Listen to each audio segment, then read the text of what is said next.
Padre, este tiempo en la exposición de tu palabra, yo quiero encomendarle en tus manos.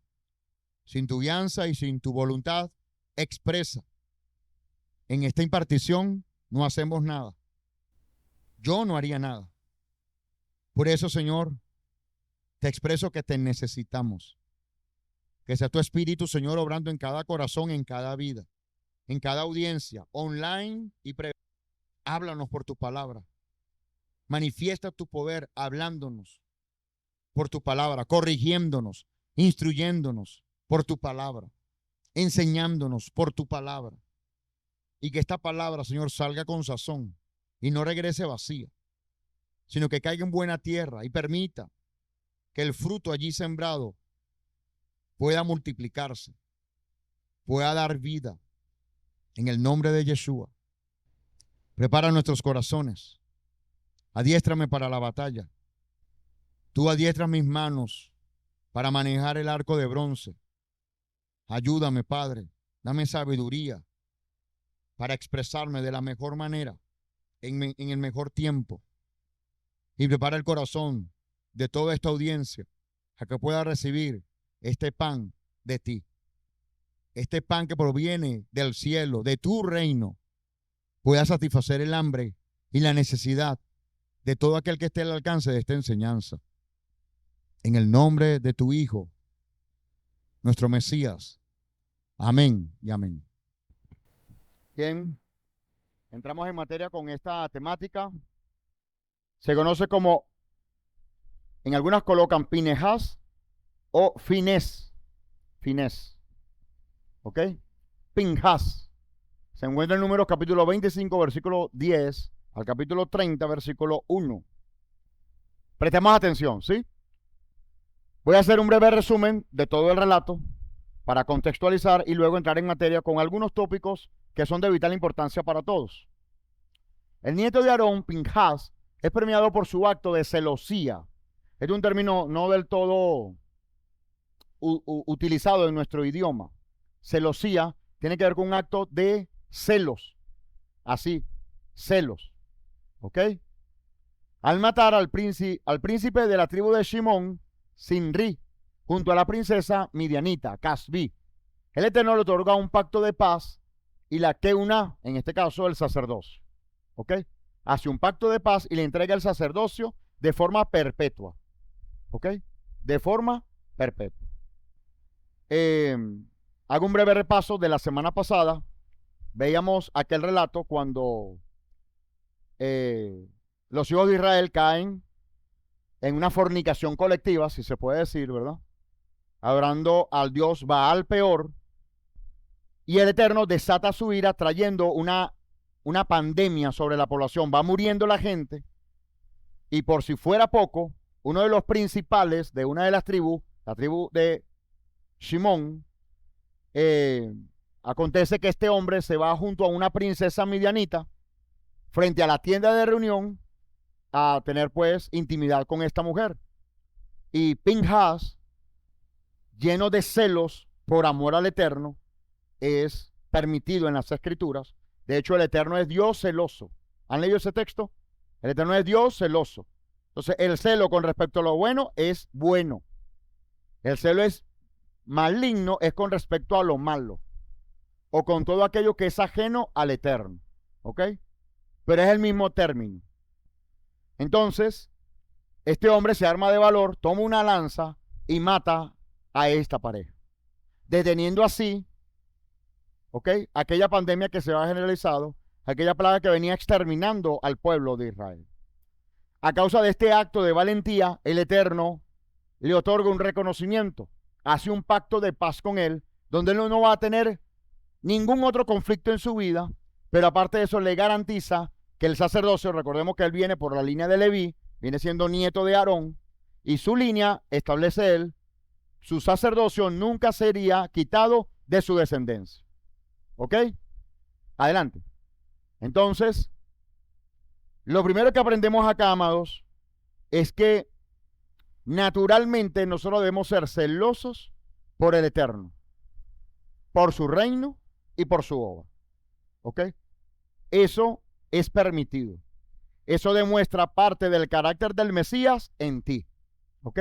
De hecho, el Mesías, en una ocasión que él se acerca al templo, en los previos de una convocatoria alta, y se percata que la gente está más ocupada vendiendo los animales para las ofrendas antes que dedicar sus corazones al Eterno, las Escrituras relatan cómo Yeshua se llena de ira, ¿ok? Y bate la mesa de los cambistas, de los vendedores, y reprende a toda aquella gente, diciéndoles que estaban haciendo de la casa de su padre una cueva de ladrones. ¿Saben a la historia que me refiero, cierto? ¿Cómo? Ladrones. La convirtieron en una cueva de ladrones. Han hecho de la casa de mi padre una cueva de ladrones. Y Yeshua se ira viendo todos estos actos de injusticia y por celo divino actuó en consecuencia. Pero eso tiene su lugar. No significa que usted tiene un cheque en blanco para actuar con celo cada vez que le dé la gana y de forma desproporcionada. Van a haber momentos donde el Espíritu del Eterno te va a inducir a actuar de tal manera, ¿ok? Para irrumpir, para generar una aparente injusticia en ese entorno inmediato, pero que para el Eterno representa un acto de justicia, como fue el caso de la actuación de Pinhas. Delante del pueblo, espérate, podías detenerlo, llevarlo a juicio, lo juzgábamos y la pena era pena de muerte, ¿ok? Podías esperar. Pero él, llevado por el celo al Eterno, simplemente tomó la justicia en sus manos. ¿Ok? Esto tiene su lugar, repito. Esto no significa que en medio de cualquier injusticia y en nombre del Señor, usted va a actuar en consecuencia. Vas a actuar, pero no rompiendo sus principios, ni tomando la justicia en tus propias manos. ¿Ok? Va a haber, repito, momentos de momentos. ¿Ok? Momentos de momentos. Y aquí quiero compartir un testimonio que viví hace unos años en un congreso en la ciudad de Valencia.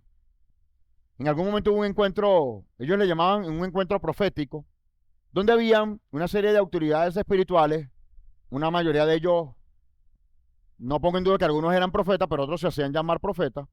Había una mezcla allí, ¿verdad? Y ellos dictaban un seminario para hacer ver cómo en Venezuela había crecido la idolatría y la santería. ¿Ok?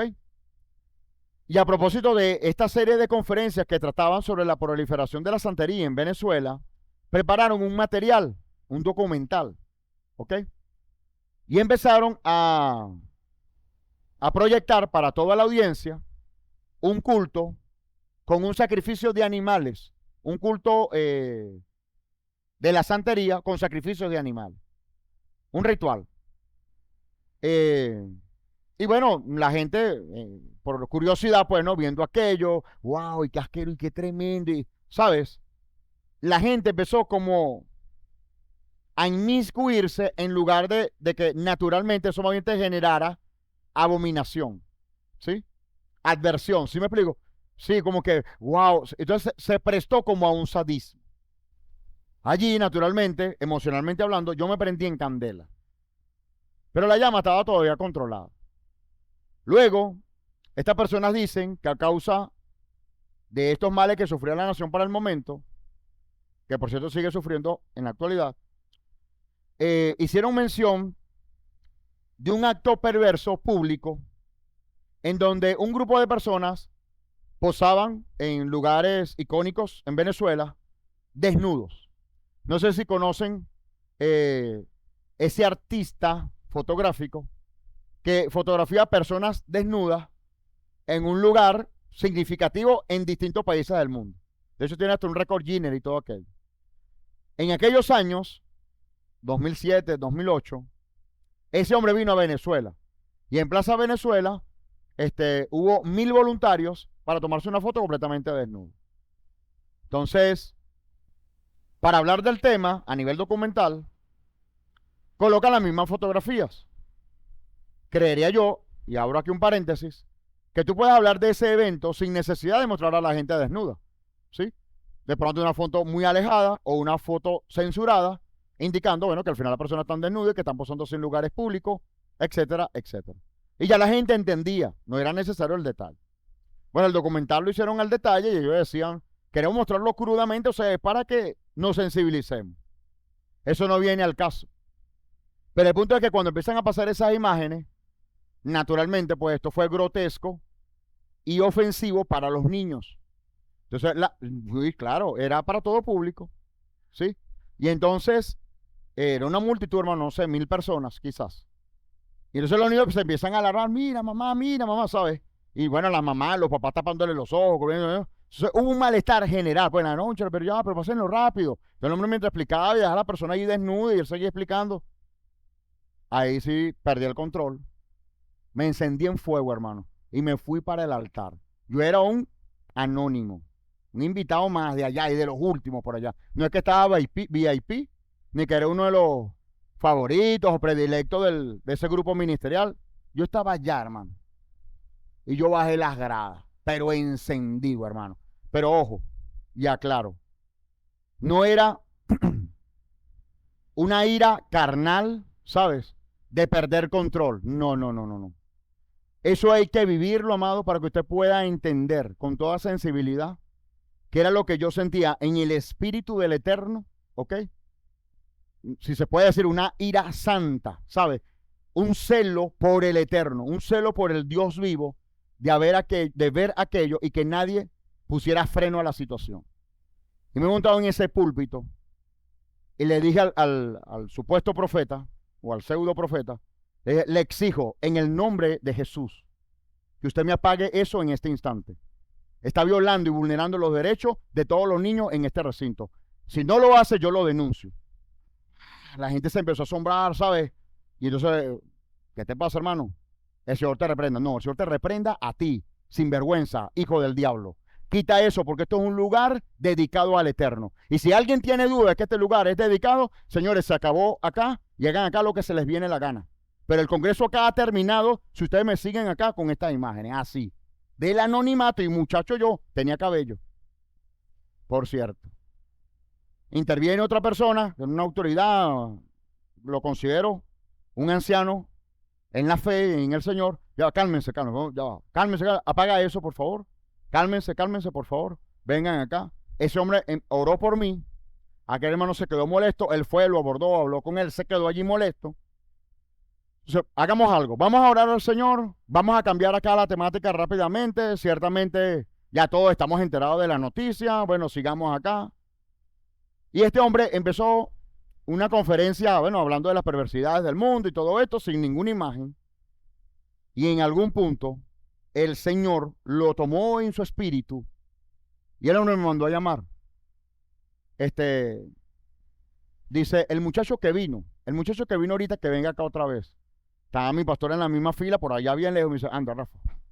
Y yo voy, me acerco, y este hombre me empieza a profetizar para bien, y les dice a toda esa multitud, ninguno conocido, le dicen, no critiquen a este hombre, porque fue movido por el Espíritu de Dios para detener esto. Y le dijo al profeta, hijo, no te molestes, esto lo ha permitido el Señor. No es que no tengas razón en lo que estás diciendo, pero la forma en que lo hiciste no fue la más sabia. ¿Ok? Entonces, que no haya ni una crítica para este joven que fue movido por el Dios del cielo para detener lo que se estaba viendo. El Señor te honre. Y me bendijo, no recuerdo ya las palabras, pero habló de un gran futuro, por cuanto yo había mostrado mi amor por el Eterno. Yo me sentí como este hombre, Pinjas. ¿Ok? No conocía del personaje como Finés, ¿sabes? No como lo vamos a conocer ahorita, en estos próximos minutos. ¿Ah? Pues sin la lanza, por supuesto, ¿no? Aunque la verdad fue una ametralladora, imaginaria, pero tuve una ametralladora. Bueno, entonces, en una medida o en una forma, me sentí confortado, consolado por el mismo Señor, por el mismo Eterno, ¿verdad? De haber actuado como actué y que ni me arrepentí, ni me arrepiento. Y si volvería a suceder, hoy más que nunca lo volvería a hacer. Y acciones como esa, amados, eventualmente para ciertas situaciones de injusticia, yo actúo. Yo actúo. ¿Ok? Naturalmente, como persona, como individuo, como hijo de Dios, en ciertas situaciones de injusticia, que son macabras, que son perversas delante del Eterno, yo confronto la situación. ¿Ok? No me quedo con eso, porque yo tengo un celo por el Dios vivo. Amén. Hace también unos años, recuerdo una persona que, y en plena servicio de alabanza, pero en una congregación por Valencia, iniciando nosotros en estos pasos, había una persona relajada viendo Instagram, mujeres en trajes de baño, en la reunión. No es que no sea igual pecado si lo hace a nivel personal, pero por favor, ¿sabes? Entonces me le acerqué por detrás y le toqué a aquel hombre. Disculpa, si vas a ver eso, salte de la sala. Mi hermano, tranquilo, eso fue que me llegó, no, salte de la sala. Si vas a servir bien, si no, apaga el teléfono y no lo saques más. Y yo era uno más. No es que yo era la autoridad allí o era un líder, no, yo era uno más. ¿Me explico? Pero hay cosas que no me voy a callar en el nombre del Eterno. Porque soy cuidadoso de eso. Amén. Cuando tú amas al Eterno, naturalmente tú vas a obrar por celos en su nombre. ¿Sí me explico? ¿Sí? No lo dejo a la relatividad. Bueno, él sabrá con el Señor. Hay situaciones que tienes que respetar a la persona, pero hay otras que son perversas, que pueden afectar a otro grupo de personas. En esas hay que actuar. ¿Ok? En esas hay que actuar. ¿Sí? Y así sucesivamente, en diversas ocasiones, he actuado por el celo del Eterno, sé de lo que les hablo, he tenido estas experiencias. Ahora, a efectos del resumen, posterior a este pacto de paz que el Eterno establece con Pinhas, ocurre que por la mortandad había que hacer un censo para saber quién quedó vivo. ¿Me explico? Entonces se realizan un censo a las 12 tribus de Israel, ¿ok? Por tribus y familias. Dice que nada más, no nombran nada más las tribus como en otros libros, sino que nombran tribus y también familias, ¿sí? Los principales, hombres, mujeres, los hijos, etcétera, etcétera. Ok. Y asignan a esta familia y a estas tribus, a través de un sorteo, los futuros territorios que le van a ser asignados cuando entren a la tierra prometida. Pero ocurre algo, que en la asignación de tierra hay 5 mujeres huérfanas cuyo padre murió, y en ese momento la instrucción decía que la herencia de la tierra se le tenía que dar a un hombre, pero quedaron estas mujeres solas, y estas mujeres abogaron por ese derecho, y Moisés las escuchó, las atendió y elevó el tema delante del Eterno, y el Eterno falló, por así decirlo, ¿no? Llevándolo a términos judiciales, falló a nombre de estas mujeres. Les otorgó el derecho y estableció, ¿verdad?, que para aquellos casos donde no hubiese el hombre, heredaron los hijos. Qué maravilloso nuestro Padre, ¿verdad? Y acá viene un cúmulo de enseñanzas. Primero, todo líder debe escuchar a la gente que le pide hablar con él. Por mucha locura que quiera intentar manifestar, por muy iluso lo que quiera manifestar, hay que escucharlo. El planteamiento de estas mujeres inicialmente iba en contra de la instrucción que Moisés había dado. ¿Sí lo puedes ver? ¿Has dimensionado ese detalle? ¿Sí? Pero Moisés, como hombre sabio, las escuchó. ¿Y saben qué? No dio su opinión personal.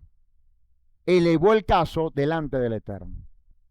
Amado y amada, toda situación que te lleven a ti, primero escucha a la persona. Escucha activa. Escucha asertiva. Esto tiene que ver con comunicación. ¿Ok?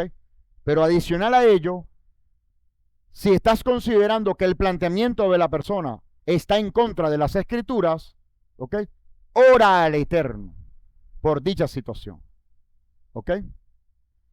Porque puede ser que la persona desconozca el principio en las Escrituras, porque el Eterno no se va a contradecir. Puede que la persona tenga un error de interpretación a la luz de las Escrituras.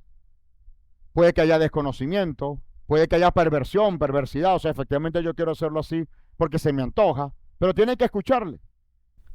Hace un tiempo hice un abordaje con una persona, y eventualmente lo he comentado acá, una persona que sostenía que la Biblia no te da instrucciones específicas sobre el matrimonio.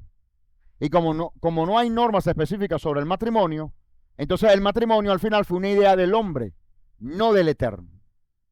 Esto me lo aseguró una persona que teóricamente conoce las Escrituras, al menos en el nivel básico. Y esto no me da pie a desahuciar a la persona, no, yo le escuché atentamente todos sus argumentos. Y después intenté convencerle a través de las Escrituras que, si bien es cierto, no existen instrucciones específicas para el matrimonio, de sobras te habla acerca de los deberes del hombre casado, de la mujer casada. En las cartas paulinas se nos habla de forma abundante acerca de la comunidad como una novia que está próxima a casarse, de las bodas del Cordero. O sea, el concepto matrimonial es bíblico. ¿Me explico? Y eso es distinto a que haya una instrucción específica de cómo es que tú debes casarte. ¿Sí lo vemos? Aún así no logro convencer a esta persona, y yo oro al Eterno por el argumento y por el pensamiento de esta persona. Y me queda claro que en su corazón endurecido, él buscó justificar lo que no está justificado. ¿Sí lo ve? Pero se le dio tratamiento, se le escuchó a la persona, sin juzgarle. Simplemente se le escuchó y se atendió a la persona. Eso es propio de un buen líder, escuchar a la gente. Amén. Y elevar delante del Padre la necesidad de la gente, y en este particular, tratándose de una consulta, por un sentido de justicia, escuchar a la persona. Amén. Bien. Estas mujeres pidieron a Moisés que se le concediera la porción de tierra que le pertenecía a su padre, quien muere sin hijos varones, y el Eterno acepta su pedido y lo incorpora dentro de las leyes de herencia de la Torá. O sea, se estableció pues como una ley. Punto también importante a destacar acá es que la versión hebraica dice que su padre murió sin hijos varones, murió por causa del pecado y sin hijos varones. Pero dice que murió por causa del pecado, llama la atención. Entonces hay comentaristas que hacen alusión de que este pecado pudo haber obedecido a dos actos que, sin mayores detalles, aparecen en las mismas escrituras. Una de ellas es aquel leñador que fue a cortar la leña en un día de Shabbat y fue sentenciado a muerte y punto. Se cree, para algunos sabios en Israel, se cree, es probable, ¿ok? Repito, es un comentario, no lo dice así la escritura. Algunos sabios aseguran, desde una probabilidad, que este leñador era Selafajá, ¿ok? Otros dicen que fue uno de los espías, de los 12 espías. ¿Saben que hubo 10 que se negaron pues a aceptar que era la tierra prometida, etcétera, etcétera? Que era uno de esos espías, ¿ok? Lo que sí queda claro es que no fue uno de la rebelión de Coré, ¿ok? Eso sí queda claro, queda descartado. O fue el leñador o uno de los espías. En todo caso, este hombre murió, y aunque su muerte hubiese obedecido a una causa de pecado, el Eterno aún así reconoció su herencia para sus hijos. Y entonces aquí es donde viene la enseñanza. A pesar de que tú cometas errores graves, mortíferos, Hashem va a tener misericordia de tus hijos. Hashem va a tener misericordia de tus descendencias, de tus próximas generaciones. Amén. No tengas temor, ¿verdad? Ni creas que por tu falta tus hijos van a sufrir las mismas consecuencias.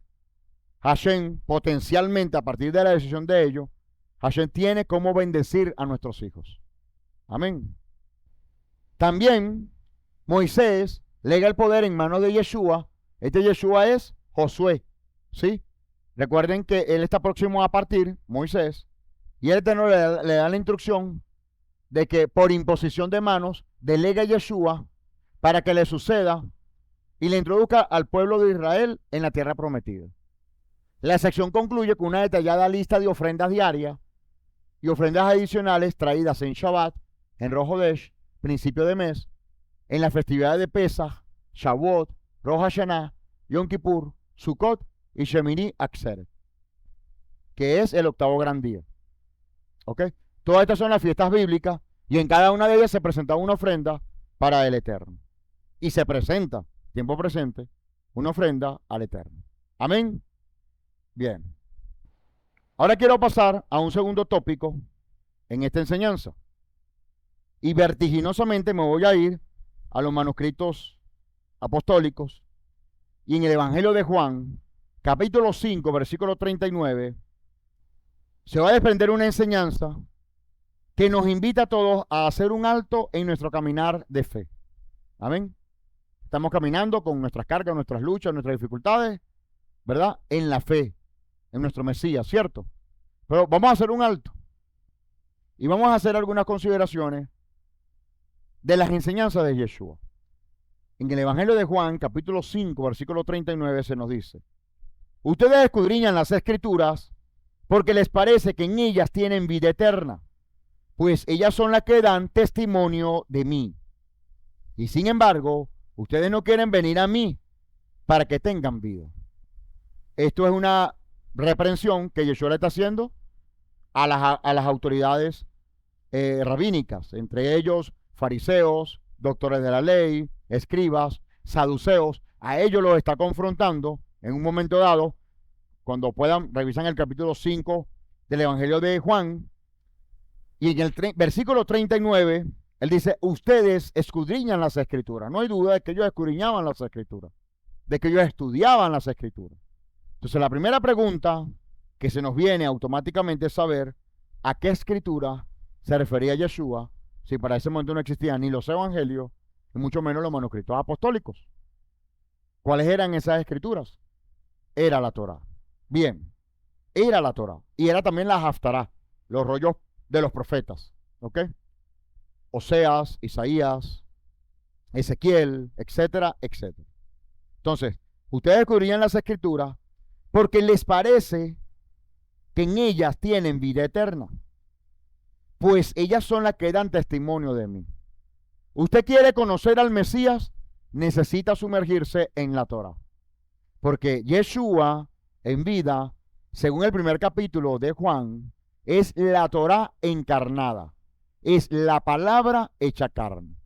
Entonces, de nuevo, usted quiere conocer al Mesías, no lea solo su biografía, eso es parte. Usted se debe sumergir en la Torá para usted aproximarse al carácter del Mesías y a saber cómo es que pensaba el Mesías. Amén. Entonces, estas autoridades escudriñaban las Escrituras porque ciertamente no tienen duda de que en las Escrituras, que es la Torá, hay vida eterna, por increíble que parezca, hay vida eterna, pero ellas son también las que dan testimonio del Mesías. Entonces, nuestra tarea es escudriñar las Escrituras, no solo por creer que en ellas pueda haber vida eterna, ¿ok? En relación a sus consejos, a sus promesas, ¿verdad? Y a sus mandamientos, a sus instrucciones, sino que esa palabra fue hecha carne en el Mesías. Y la forma de conocer ese testimonio de cerca del Mesías es conociendo la Torá. Este concepto debe estar claro, pero muy claro para todos, mis amados, porque es una razón de ser de nosotros predicarle al creyente tradicional, al cristiano evangélico tradicional. ¿Me explico?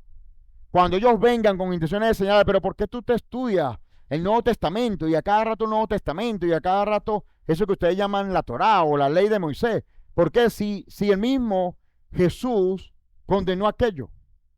Su respuesta va a ser: yo estudio las Escrituras, el Antiguo Testamento, el Antiguo Pacto, porque esa palabra es la que da testimonio de mi Maestro. Amén. Y en ellas voy a aprender a obtener la vida eterna. Amén. Y sin embargo, añade, ustedes no quieren venir a mí para que tengan vida. Escudriñar la Escritura para tener vida, pero no vienen a mí para tener vida. ¿Qué es eso? Una incongruencia. Se supone que el que está buscando en un libro la vida, pero tengo acá al que da la vida, ¿qué debo hacer? Buscar la vida, pero llegar a quien es la vida. En este caso, el Mesías de Nazaret. Amén. También más adelante en el versículo 45 dice lo siguiente: no piensen que yo les voy a acusar delante del Padre. El que los acusa es Moisés, en quien ustedes han puesto su esperanza. Vamos a interpretar esto. No piensen que yo les voy a acusar delante del Padre. ¿Ok? Porque ellos se sentían señalados.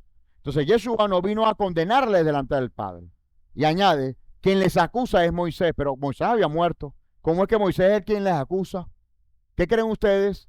¿A qué se refería Yeshua cuando les reprende a esta persona diciéndoles que a ustedes quien les acusa es Moisés, si Moisés había muerto? A la Torá, a los mandamientos, ¿sí? Quien te está acusando no soy yo, quien te está acusando es la palabra. Amados, damas y caballeros y la audiencia que tiene el alcance de esta enseñanza, cuando nos sentimos señalados, no es porque alguien quiera señalarnos en relación a nuestra forma de vida, en relación a lo que obedecemos o no. Cuando nos sentimos señalados, es porque la palabra del Eterno nos señala. ¿Ok? Alguien en algún tiempo me comentaba, lo tremendo de la Torah es que tú siempre sales confrontado. ¿Sí? Pero era así como que una alusión de que uno como que prepara el mensaje para confrontar a la gente. Y no es así. Y no digo con esto, y no dejo de reconocer que eventualmente debo aprovechar el momento para confrontar realidades.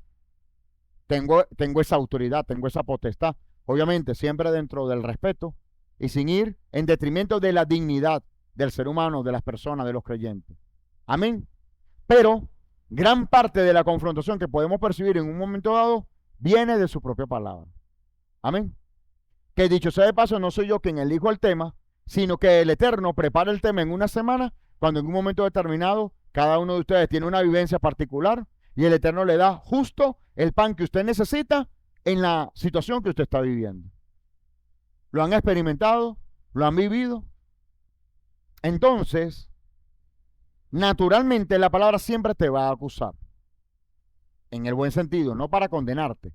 Te confrontes para que tú mejores. ¿Ok? Es para que nosotros mejoremos. Entonces, agrega, porque si ustedes le creyeran a Moisés, ya él murió, repito.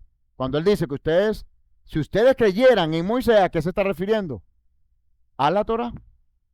Entonces, dice, pero si no creen en sus escritos, perdón, voy a la primera parte en el 46, porque si ustedes le creyeran a Moisés, es decir, a sus escritos, es decir, la Torá, la ley, la instrucción, me creerían a mí, pues él escribió de mí.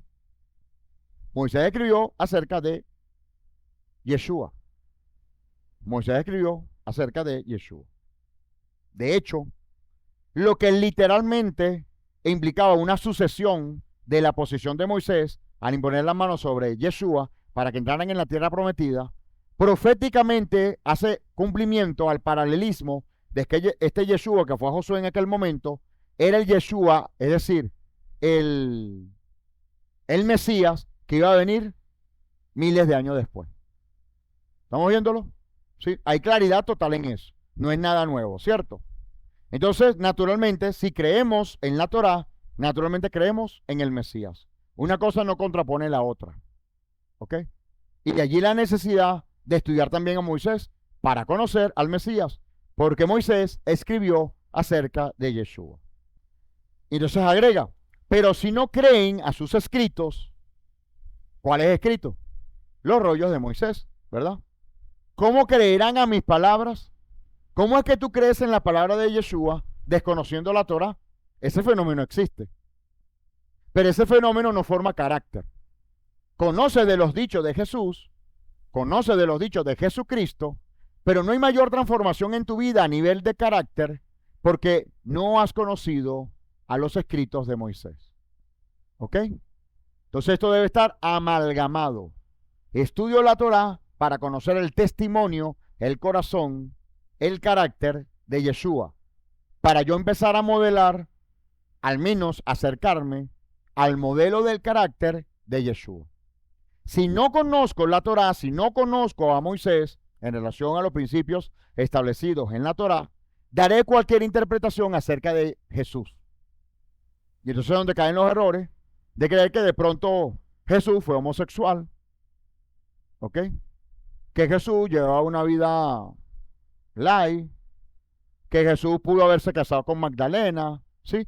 Todo ese tipo de especulaciones vienen por el desconocimiento de la Torá.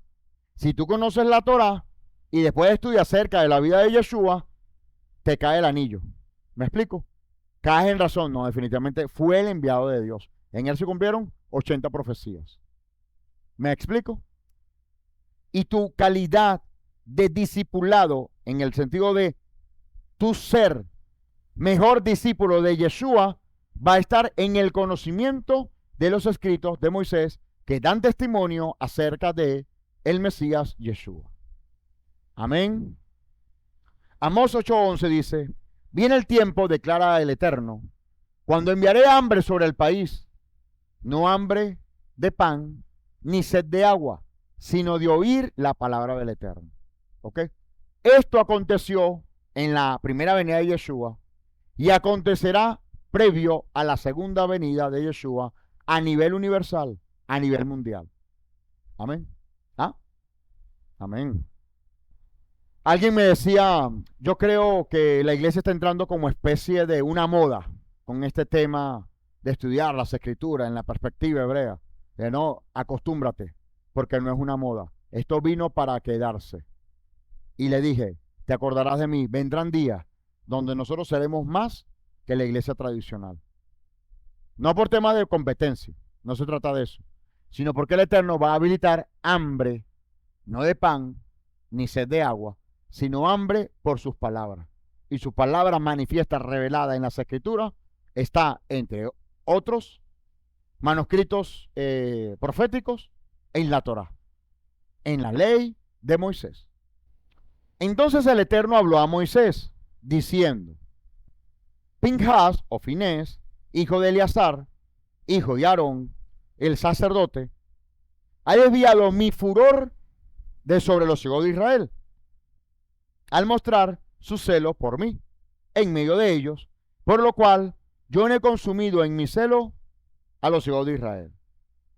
Por lo tanto, anuncia, he aquí yo establezco un pacto de paz con él, que constituirá para él y su descendencia después de él el pacto del sacerdocio perpetuo, recompensa por haberse mostrado celoso por su Elohim y haber hecho expiación por los hijos de Israel.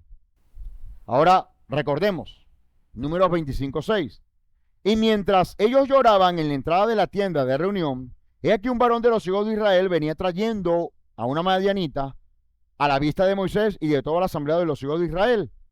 Viéndolo, Finés, hijo de Eleazar, hijo del sacerdote Aarón, se levantó de en medio de la asamblea y tomando una lanza en su mano, fue tras el israelita a la tienda y los atravesó a ambos por su vientre, el varón de Israel y la mujer.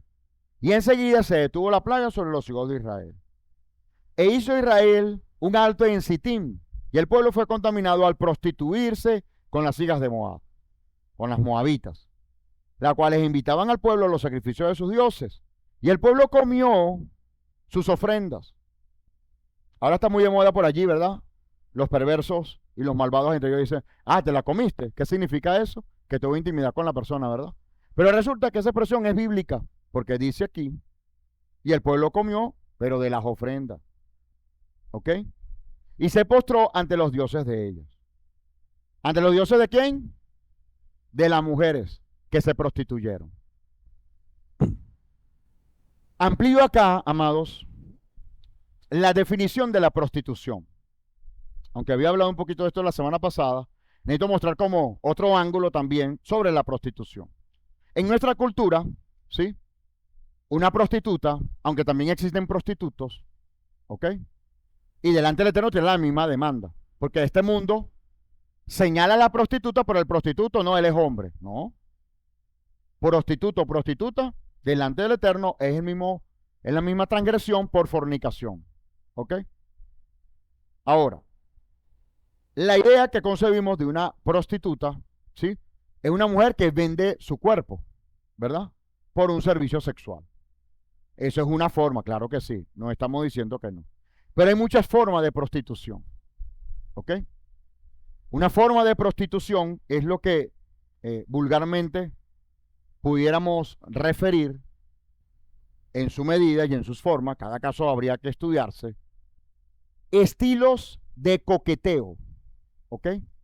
Eso pudiera ser o pudiera llegar a ser un tipo de prostitución, ¿ok?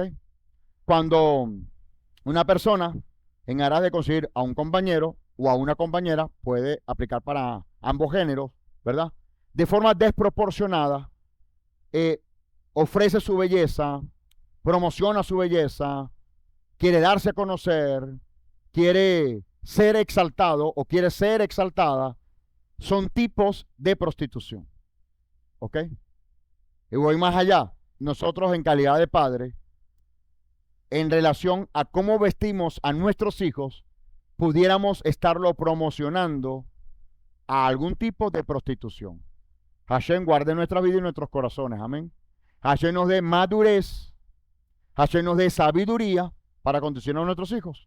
Porque muchas modas actuales están vinculadas para mostrar la desnudez del cuerpo. En ciertas partes del cuerpo, desde luego, pero para mostrar algún tipo de desnudez.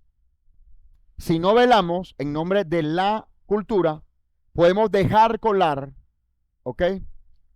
Prácticas de sensualidad que pueden abrir puertas a la prostitución, ¿ok? Sumamente delicado y con una alta demanda nosotros los padres, amén.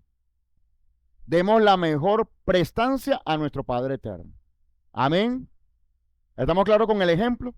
Entonces, cito el ejemplo porque eventualmente si no velamos, pudiéramos estar tocando la puerta a la prostitución, en el sentido de la explotación sensual hacia el cuerpo, que es templo del Eterno.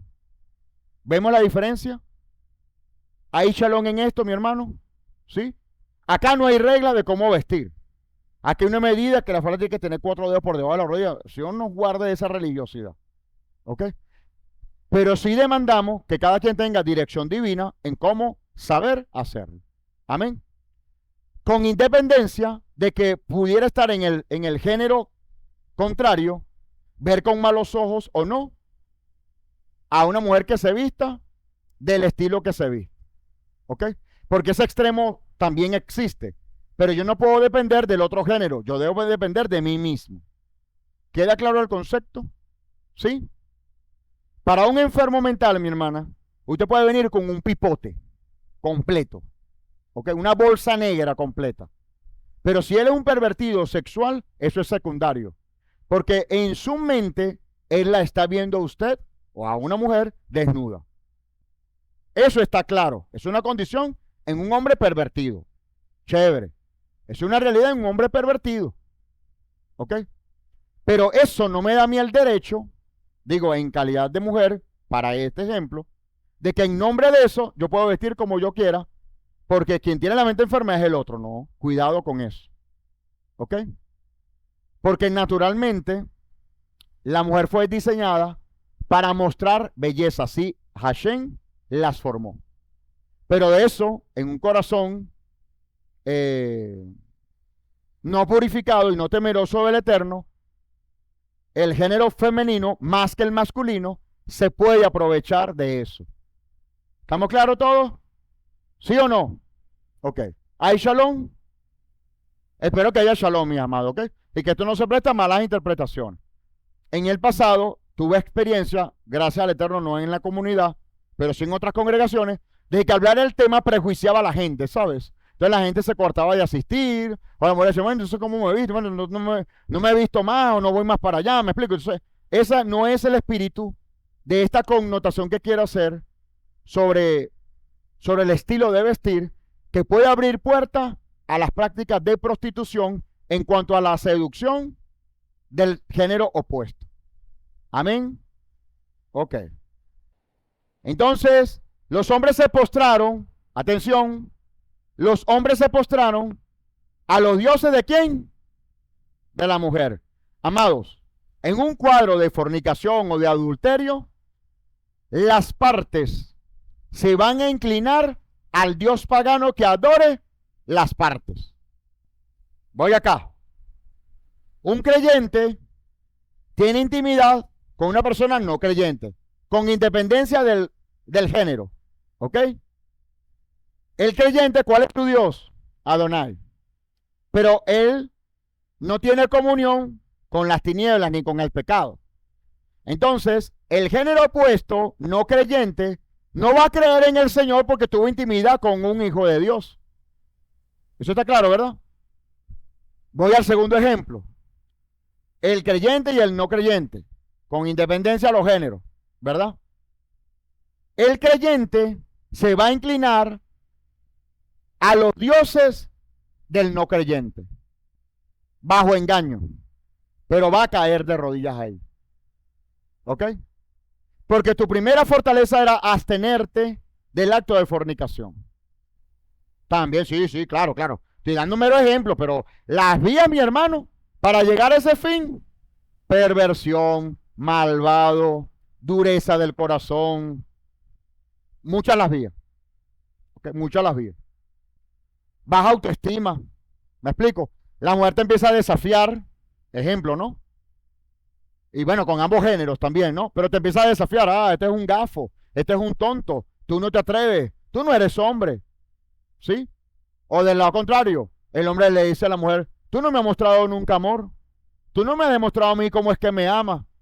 Y en medio de ese juego verbal se abren puertas para llegar a la intimidad y en este caso a la fornicación. Tiene muchas caras. Adorar a Baal peor tiene muchísimas caras. ¿Ok? Hashem guarde nuestros corazones. Dígame, mi hermana. En esos casos hay que aplicar la de José: huir. ¿Ok? Huye de la fornicación, dice el apóstol Pablo. Amén. Sigo.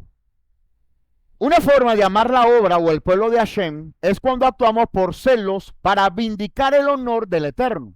Esto es lo que nos demuestra el relato de la Torá al respecto de la intervención de Pinhas, al punto de que fue premiado con una alianza de paz.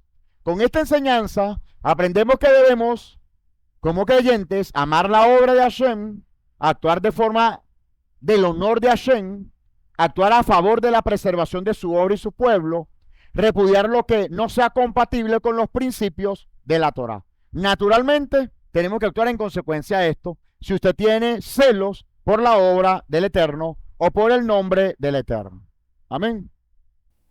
¿Cómo preservamos la obra de Dios? Amándonos unos con otros. Primera de Juan 4:7. Amados, amémonos unos a otros, porque el amor proviene de Dios. Todo el que ama ha nacido de Dios y conoce a Dios. Repito, todo el que ama ha nacido de Dios y conoce a Dios, porque Dios es amor. ¿Sí o no? En consecuencia, puedo admitir, aunque no lo dice la Escritura, que el que no ama no es nacido de Dios. ¿Sí o no? ¿Sí o no? No lo dice la Biblia, pero la lógica inversa te asegura que el que no ama, ese no ha sido nacido por Dios y tampoco conoce a Dios. ¿Estamos claros y de acuerdo con esto? Prosigo entonces. Tenemos también que mantener la unidad. Efesios 4:2. Con toda humildad y mansedumbre, con paciencia, soportándonos unos a otros en amor, esforzándonos por guardar la unidad del Espíritu en el vínculo de la paz. Un cuerpo y un espíritu, como también fueron llamados a una esperanza de vuestro llamamiento. Un Señor, una fe, un bautismo, un Dios y Padre de todos, quien es sobre todos, a través de todos y en todos. Amén. Acá hay un aspecto importante en el versículo 5 y 6. Dice que el Eterno ha establecido un llamamiento que tiene a un Señor, una fe, un bautismo, un Dios y Padre de todos. Fíjese que está separado Señor con Dios y Padre de todos. ¿Lo puedes ver en el texto? El Señor de arriba es Yeshua. Él es nuestro Señor. Pero abajo el Elohim, el Dios y Padre, no es el mismo Yeshua. ¿Lo puedes ver? Esta es una cita para subrayar e indicar que el Padre no es el Hijo. Amén. Seguimos. También preservamos la obra de Dios defendiendo la causa de Hashem de Madián. A ver, los madianitas y los moabitas fueron enemigos acérrimos del pueblo de Israel. Y a través, en el caso de las moabitas, y a través de la princesa madianita, se quiso sembrar la inmoralidad sexual para destruir al pueblo. Ahora, el pueblo está constituido ¿de qué? De personas, ¿cierto? Pero las personas, ¿a qué pertenecen? ¿A qué tipo de grupo pertenecen las personas? Familias. La inmoralidad sexual, en cualquiera de sus formas, busca destruir la familia. ¿Ok? Entonces, como busca destruir a la familia, nosotros, amados, tenemos que ser defensores de la familia, defensores de la pureza familiar. ¿Y qué es la pureza familiar? Hablemos del punto. Número 26.2 dice, hagan el censo de toda la asamblea de los hijos de Israel de 20 años arriba, por casas paternas, todos los de Israel, aptos para el ejército. Rubén, primogénito de Israel. Los hijos de Rubén fueron Janot, la familia de Janojí, de Falú, la familia de Faluita. Acá vemos cómo el Eterno, a través del censo, empieza a resguardar las familias sobrevivientes para que no caigan en la inmoralidad sexual. Porque los que cayeron en la inmoralidad sexual simplemente murieron, ni siquiera fueron al censo, porque ya murieron. Atento con esto. ¿Qué ocurre con las familias? ¿Cómo es que el Eterno protege nuestras familias? ¿Cómo es que el Eterno protege nuestro núcleo de familia, nuestro hogar? Veámoslo. Los nombres de las familias fueron marcados con 2 letras. En ambos extremos, la Yod y la Hei. En hebreo, cada uno de estos nombres empiezan por la Yod y terminan por la Hei. Y esto tiene un gran significado. Veamos. La Yod y la Hei, ambas letras, forman parte del nombre divino. Cuando tú agarras el nombre sagrado del Eterno, que está compuesto por 4 consonantes hebreas, la primera y la última es la Yod la primera y la última la Hei. Entonces es como que el Eterno con sus manos agrupa a la familia, agrupa el hogar y él se encarga de proteger de un lado a otro a la familia.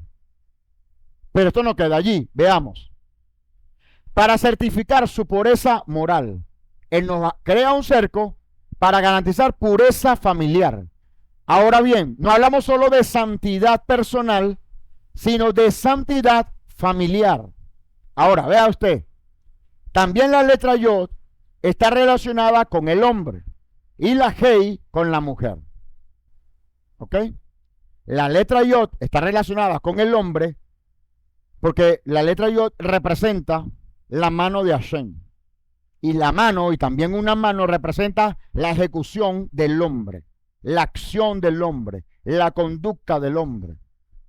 Y la Hei representa a la mujer, porque en la forma de la letra, ella tiene cabida para cosas buenas. Ella representa como la ventana del cielo en el sentido de poder recibir del Padre todo lo bueno para la educación de sus hijos. ¿Ok?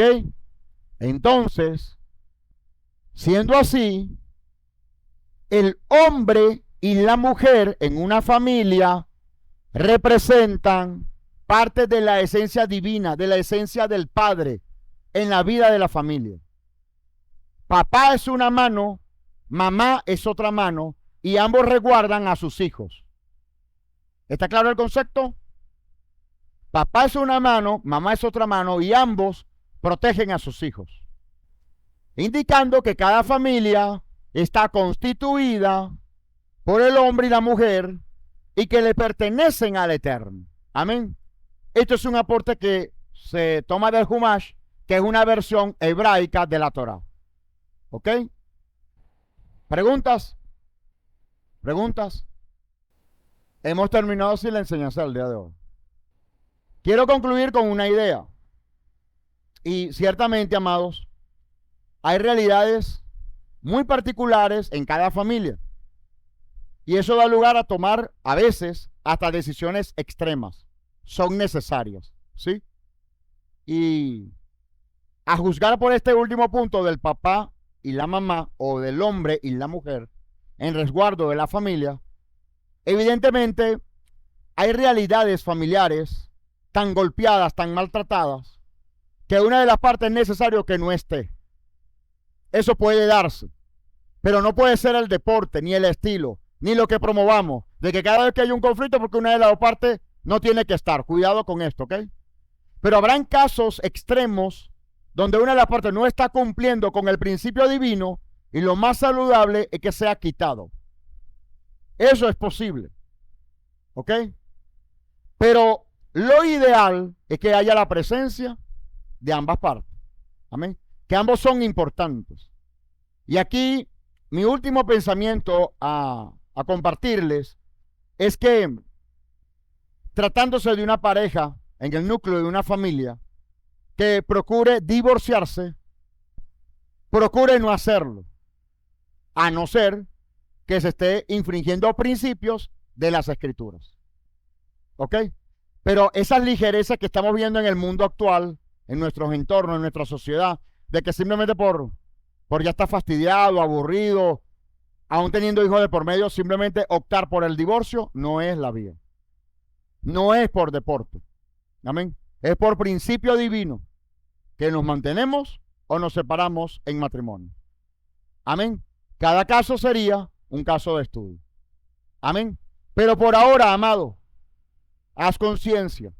¿Quién eres tú en tu familia? Si eres hombre, representas la Yod, la mano del Eterno. Si eres mujer, representas la Hei, la ventana, lo que viene del cielo para tu familia. Amén. Oramos. Padre, gracias por esta lluvia. Bendito eres tú, eterno Dios, nuestro Rey del universo, que has creado la lluvia para dar alimento a todo ser viviente sobre la tierra. A partir de la proliferación y multiplicación del pan que extraes de la tierra, de las semillas, de las verduras, de los frutos. Gracias, Padre, porque los agricultores se alegran en estas fechas. Gracias por esa alegría que tú les das, Señor, a través de la lluvia. Gracias por permitir el ciclo de la precipitación del agua, el ciclo de la vida. Gracias. Gracias por esta lluvia en el día de Shabbat. Gracias. Gracias también por esta enseñanza que ha caído como una lluvia temprana en nuestras vidas, para agregar mayor valor, Señor, a las familias que componemos, a la familia que tú has formado a partir de nosotros, a la familia en la cual tú nos has injertado. Gracias. Gracias, Padre, porque hoy hemos comprendido la importancia de tener defensas, murallas fuertes que nos protejan, Señor, de la inmoralidad sexual. Ayúdanos a seguir esa ruta, a guardar nuestra vida y nuestros corazones, a no caer en tentación con respecto a este mal que puede hasta destruir las familias. Una familia sin la Yod es vulnerable a la idolatría. Una familia sin la Hei es vulnerable a la inmoralidad sexual. Y esto destruye a las familias, destruye a los hijos. Ayúdanos, Padre, a preservar nuestras familias, a mantener la pureza familiar, a mantener el Shalom Bey, el Shalom en el hogar. En el nombre de Yeshua. Padre, permítenos caminar como Pinhas, temerosos de ti, con celo vivo, Padre, porque se hagan bien las cosas. En el nombre de Yeshua. Amén y amén.